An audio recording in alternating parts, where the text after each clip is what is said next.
Welcome to official YouTube channel of Guru Institute Chandigarh. As you all know, Guru Institute Chandigarh is full of surprises. तो आज जैसा कि आप background thumbnail में देख रहे होंगे, लेकर के आए हैं हम एक बार और एक ऐसी सफलता जिसको सुन करके आप सब मोटिवेटेड ही नहीं बल्कि ऐसा होने वाले हो कि हाँ, अगर ये कर सकते हैं तो हम क्यों नहीं।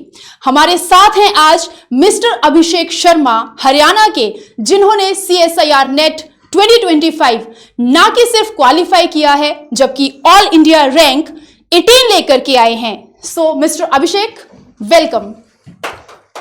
नमस्कार सभी व्यूवर्स को। Thank you madam for this lovely gesture. हमें बहुत ही ज्यादा प्राउड है क्योंकि आपने ना सिर्फ अपने एरिया का, गुरु इंस्टीट्यूट का और अपने पेरेंट्स का नाम भी रोशन किया है। थोड़ा सा इंट्रोड्यूस करिए अपने आप को, आप कहाँ से हैं, थोड़ा अपना फैमिली बैकग्राउंड हमारे व्यूअर्स और लिसनर्स को आप बताएंगे। मेरा नाम मैम अभिषेक शर्मा, जैसे आपको तो पता है जी। मैं हरियाणा के कैथल डिस्ट्रिक्ट के एक छोटे से गांव सीवन से बिलोंग करता हूं और मेरे फादर मैम घर पे मतलब लोकल ही मजदूरी करते हैं। ओके, देखिए ये अपने आप में एक इतनी बड़ी बात है। आप देख सकते हैं कि अगर मैं फैमिली बैकग्राउंड की बात करूं, कोई ऐसा नहीं है कि कोई डॉक्टर हैं, कलेक्टर हैं, ये कह रहे हैं कि एक मजदूर ये उनके बेटे हैं और CSIR net chemical science qualify करना कोई छोटी बात नहीं है। लेकिन इन्होंने कर दिखाया है कि अगर इंसान चाहे तो गरीबी, अमीरी, कोई भी बैरियर आपको आपकी सफलता तक पहुंचने से कभी नहीं रोक सकता। तो थोड़ा सा आप मुझे ये बताइए कि आपका जो एकेडमिक बैकग्राउंड रहा वो कहाँ से रहा, आपने क्या किया, आपका क्वालिफिकेशन किस तरह से रहा। मेरी BSc नॉन मेडिकल से कैथल के ही एक RKSD कॉलेज से रही जी, और मेरी मास्टर्स ऑर्गेनिक स्पेशलाइजेशन केमिस्ट्री से कुरुक्षेत्र यूनिवर्सिटी से रही, कैंपस के अंदर से। वेरी गुड, ठीक है। अच्छा, आप मुझे ये बताइए कि CSIR नेट देखिए सबके सोचने वाला भी सब्जेक्ट नहीं है। अगर मैं आपको कहूँ, आप सबको भी पता होगा ये एक ऐसा सब्जेक्ट है, एक ऐसा सेक्शन है, एक ऐसा सेगमेंट है जिसके बारे में आम लोग शायद नहीं सोच पाएंगे। जब आप इस एग्जाम के बारे में सोचते हैं आप तभी सबसे अलग हो जाते हैं। तो CSIR नेट केमिकल साइंस को परस्यू करने के बारे में आपको कहाँ से मोटिवेशन मिला। एक दिन मैम क्लास खाली थी तो हम दोस्त काफ़ी सारे बैठे हुए थे, तो 2-3 सीनियर आए, वहाँ पे आके बैठ गए। थोड़ी देर बैठने के बाद वो पेपर के बारे में डिस्कस करने लग गए। तब मैंने उनसे पूछा कि ये पेपर क्या होता है, इसके बाद क्या होगा, कैसे इसकी तैयारी करनी है। तो वहाँ से मेरे को इसके बारे में पता चला। देखिए, तो यही कहते हैं कि जब जो आपकी डेस्टिनी में, मंजिल में लिखा हुआ होता है, वो रास्ता कहीं ना कहीं से आपको मिलता है। जो भगवान है, ईश्वर है, वो आपको हिंट्स देगा। अब आप उस पे कहां पे चल के कहां तक पहुंचते हो, वो ग्रैब जो अपॉर्चुनिटी को करना है वो आपके ऊपर होता है। मोर ओवर सबसे इंपॉर्टेंट बात, क्योंकि आप हमारे साथ कनेक्टेड हैं गुरु इंस्टीट्यूट के साथ, तो थोड़ा सा हमारे व्यूअर्स को ये बताइए कि गुरु इंस्टीट्यूट के बारे में आपको कैसे पता चला। जब मैंने मैम उन सीनियर से पेपर के बारे में तो पता कर लिया, उसके बाद मैंने उनसे पूछा तैयारी कैसे करनी है। फिर कुछ मेरे फ्रेंड्स थे जिनको पहले पता था जी, कुछ मेरे रिलेटिव से, उनसे पता करने के बाद उन्होंने रिकमेंड किया कि गुरु इंस्टीट्यूट है चंडीगढ़ में, आप एक बार वहाँ चले जाइए, जी तैयारी करनी है आपको। तो इसलिए मैं यहाँ पे आया था। Very nice. ये हमारा भी आप कह सकते हैं कि एक हमारे लिए एक लक वाली बात है कि आप जैसा होनहार विद्यार्थी, आपको पढ़ाने का जो मौका है वो हमें और हमारे टीचर्स को मिला। हम बहुत ज़्यादा खुश हैं क्योंकि ऑल इंडिया रैंक 18 आप लेकर के आए हैं। और मैं फिर से यही कहूँगी कि आपके टीचर्स, हमारा स्टाफ, हमारा पूरा इंस्टीट्यूट आप सब पे बहुत फख्र करता है, बहुत नाज है।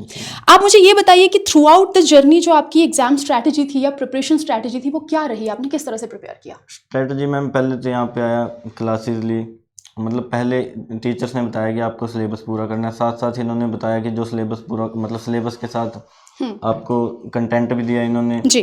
कंटेंट देने के बाद मैम ये वीकली बेसिस पे यहाँ पे टेस्ट भी देते थे और फिर बाद में यहाँ पे PYQ भी होते थे, ठीक है। उसके बाद मैम इन्होंने बोला एक टाइम पीरियड सेट कर दिया, इस टाइम के अंदर आपको इतना सिलेबस करना है। उसके बाद इन्होंने फिर एक टेस्ट सीरीज भी दी। तो ये सारा पैटर्न रहा मेरा तैयारी का। देखिए, बिल्कुल, अब हम यहाँ से एक ही चीज़ ये कंफर्म कर सकते हैं कि अगर हम सिर्फ सिलेबस की बात करें तो सिर्फ सिलेबस ही ज़रूरी नहीं होता है। आपने कहाँ से किस सेक्शन को पढ़ना है, जैसा कि हमें अभिषेक बता रहे हैं, PYQ सॉल्व करने हैं, मॉक टेस्ट करना है। तो बेसिकली आप यही बोल सकते हो कि एक प्रॉपर पूरे दिन की जो टाइम मैनेजमेंट है आपको वो रखनी पड़ेगी, क्योंकि इतना हल्का एग्जाम ये है नहीं। अगर मैं रैंक की बात करूं, रैंक तो अपने आप में ही एक बहुत बड़ी बात हो जाती है, लेकिन इस एग्जाम को क्वालिफाई करने के लिए ही आपकी सबसे बड़ी जो चीज़ है वो time management test series, PYQs, ये सारा रहता है, हाँ राइट? जी बिल्कुल। अच्छा अभिषेक, मुझे ये बताइए, क्योंकि ये एग्जाम इतना बड़ा एक एग्जाम है, नेट मतलब कोई छोटी चीज नहीं है, मैं बार बार यही कहूंगी, तो थ्रू आउट जर्नी आपको कभी एग्जाम स्ट्रेस फील हुआ? बिल्कुल होता था मैम, कई बार तो लगता था कि कहाँ आ गए, छोड़ के वापस चले जाते हैं।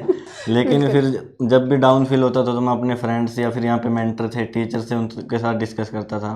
जी। जो मेरे दोस्त थे जिनका पहले क्लियर हो चुका था तो फिर वो अपनी जर्नी बताते थे, तो वहाँ से मोटिवेशन मिलती थी, इसलिए मैं इस जर्नी के साथ बना रहा। अब इस इंटरव्यू के बाद आप सबसे बड़ी मोटिवेशन रहेंगे हमारे व्यूअर्स के लिए। आप सबने सुना अभी कि जर्नी में, चाहे वो लाइफ की है, आपकी रिलेशनशिप की है, आपके एग्जाम्स की है, आपको हर मोमेंट पे आकर के ऐसा कभी डीमोटिवेटेड फील हो सकता है, लेकिन डटे रहना है, हमने यही हम कह सकते हैं ना, डटे रहना है। डीमोटिवेशन आप सबको मिलेगा।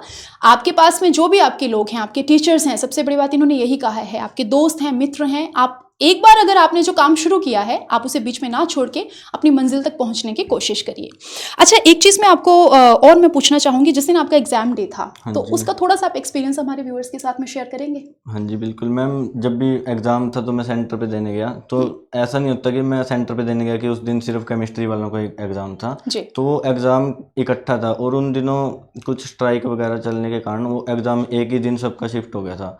तो सेंटर पे बहुत ज़्यादा भीड़ थी, तो एकदम इतने स्टूडेंट्स को देख के घबराहट भी होती है कि इतने तैयारी करते हैं, इतनों के साथ हमारा कंपटीशन है। ओके, तो फिर कैसे आपने उस टाइम पे एकदम से खुद को कैसे होल्ड किया कि? बस मैंने यही किया कि मैं अपना तैयारी करके आया हूँ, पूरा काम करके आया हूँ, मैं 100% अपना दे के आया हूँ, तो आज पेपर भी क्लियर आराम से होगा। बहुत बढ़िया। ये देखिए, एक मतलब मैंने आपसे इसी तरह से ये सवाल पूछ लिया था, मेरे दिमाग में आया था कि आप जब इतना टाइम प्रिपरेशन कर रहे हो और वो जो द डे होता है, आपका डी डे होता है, वो बहुत इंपॉर्टेंट होता है, और मेरे हिसाब से उस वक्त पे जो नर्वसनेस और स्ट्रेस होता है, उसको टैकल करना भी अपने आप में एक कला है। आपने क्या पढ़ा है, आपकी 5 महीने की जर्नी है, 6 महीने की है, वो एक दिन डिसाइड करेगा आप अपने आप को किस तरह से होल्ड करते हैं, आप किस तरह से उस स्ट्रेस को दूर करते हैं। तो खैर, मैं यही बोलूंगी कि हम बहुत ज़्यादा खुश हैं। आप अपने टीचर्स के लिए, गुरु इंस्टीट्यूट के लिए कोई मैसेज देना चाहते हैं? मैम सबके लिए ये कि थैंक यू मैडम, मेरे को इस जर्नी का पार्ट बनाने के लिए, और thank you to Guru institute, आपके वजह से इतना अच्छा रिजल्ट मेरा आ पाया। हम बहुत ज़्यादा खुश हैं अभिषेक। ऑफ कोर्स, जितनी खुशी आपको आपकी फैमिली को हुई है, उतनी ही खुशी हमें भी है। एक बात मुझे ये बताइए कि केमिकल साइंस में हमारे पास में सेक्शंस हैं, तो सबसे ज़्यादा चैलेंजिंग जो सब्जेक्ट या सेक्शन था वो आपको कौन सा लगा? मैम चैलेंजिंग सबके लिए सेक्शन सी ही होता है, क्योंकि आधा सेक्शन सी ही होता है, क्योंकि 100 मार्क्स का होता है और आपको 60 क्वेश्चन में से 25 अटेम्प्ट करने हैं। आपको आते तो मान लो 30 भी हैं, लेकिन आपको ये पता होना चाहिए आपको छोड़ने कौन से क्वेश्चन है, कौन से करने हैं, टाइम मैनेजमेंट कैसे करना है। तो सबसे चैलेंजिंग सेक्शन सी रहता है। देखिए, क्या अभिषेक ऐसा भी हो सकता है कि सबके लिए, इंडिविजुअल के लिए ये चैलेंजेस जो हैं वो डिफरेंट होते होंगे? हाँ जी, किसी को कोई मान लो चैप्टर कोई अच्छा नहीं लगता, किसी को ऑर्गेनिक मुश्किल लगती है, किसी को फिजिकल मुश्किल लगती है, तो सबके लिए चैलेंजिंग अलग अलग होते हैं। बिल्कुल, वही चीज़ है कि आपका इंटरेस्ट पे किस पे आ रहा है, आप किस सब्जेक्ट को कितना टाइम दे रहे हो, वो चीज़ें बहुत मायने रखती होंगी, राइट? चलिए, तो मुझे बहुत अच्छा लगा आपसे बात करके। लास्ट में जो मेरे व्यूअर्स हैं, जो अपकमिंग हमारे स्टूडेंट्स हैं, उनके लिए कोई आप मैसेज देना चाहते हैं, कोई मोटिवेशनल वर्ड्स आप कुछ कहना चाहेंगे?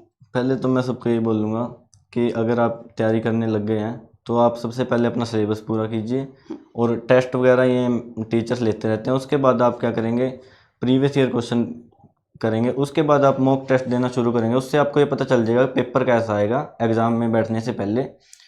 तो आपको एक हिसाब से पैटर्न पता चल जाएगा, आपको ये पता चल जाएगा कौन सा क्वेश्चन छोड़ना है, किस क्वेश्चन पे कितना टाइम लगाना है। कई बार क्या होता है, आपको कोई क्वेश्चन आता होता है लेकिन वो क्वेश्चन ज़्यादा टाइम ले लेता है, मान लो 5 से 6 मिनट ले लेगा वो क्वेश्चन, तो आपको क्या करना है, वो क्वेश्चन छोड़ देना है, क्योंकि उस 5-6 मिनट के दौरान आप क्या पता कोई 2 दूसरे क्वेश्चन कर ले। तो सेक्शन सी में ये बिल्कुल ध्यान रखना पड़ता है।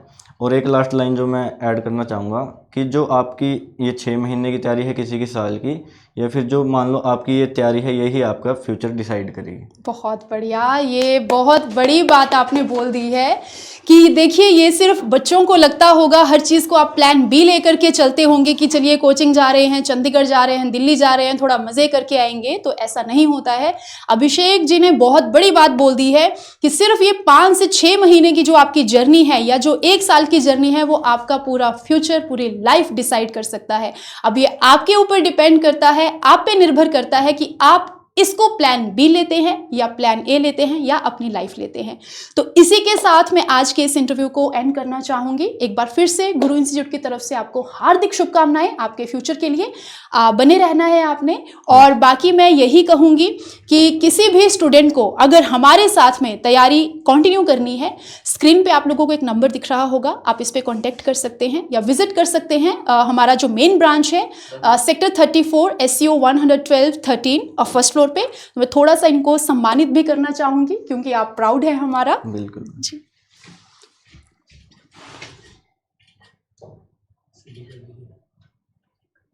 We wish you a very good luck for your future। ये रखिए आप। सो इसी के साथ मैं इस सेशन को आज खत्म करती हूँ। मैं उम्मीद करती हूँ आप सब भी जो हमारे साथ जुड़े हैं इसी तरह से आप सब हमारे प्लेटफॉर्म पे आएँ, हम आपका इंटरव्यू लें। और बहुत ज़्यादा खुशी होती है जब हमारे टीचर्स ने, मैनेजमेंट ने, पूरे इंस्टीट्यूट ने अपना 100% आप लोगों के ऊपर डाला होता है और आप आकर के हमें उस चीज़ का थोड़ा सा इतना एक मान देते हैं कि आप आते हैं, आप मिलते हैं। ये हमारे लिए बहुत खुशी की बात होती है। तो मिलते हैं आप सबसे एक ऐसे ही अगले सेशन में। तब तक के लिए पढ़ते रहिए, मस्त रहिए, स्वस्थ रहिए। धन्यवाद, नमस्कार।